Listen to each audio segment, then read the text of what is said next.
এটার তাকবীরের সংখ্যাও কম এবং সবগুলো পদ্ধতি যেহেতু সহিহ হাদিস দ্বারা সাব্যস্ত, তাহলে আমরা 6 তাকবীরের এটাকে সাজেস্ট করতে পারি। এটা হিসাব রাখতে একটু সুবিধা হবে আমাদের। ঈদের সালাতের পদ্ধতি আমি আগেই বলেছি 2 রাকাত।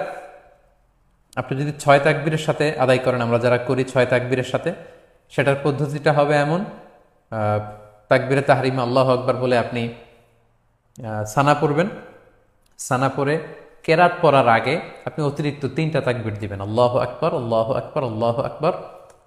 3টা তাকবীর দেওয়ার পরে আপনি সূরা ফাতিহা পড়বেন, অন্য একটি সূরা পড়বেন, তারপর রুকু করবেন, সেজদা করে দ্বিতীয় রাকাতের জন্য দাঁড়িয়ে আপনি কেরাত পড়ে ফেলবেন আগে, অর্থাৎ সূরা ফাতিহা এবং অন্য একটি সূরা পড়ে ফেলবেন।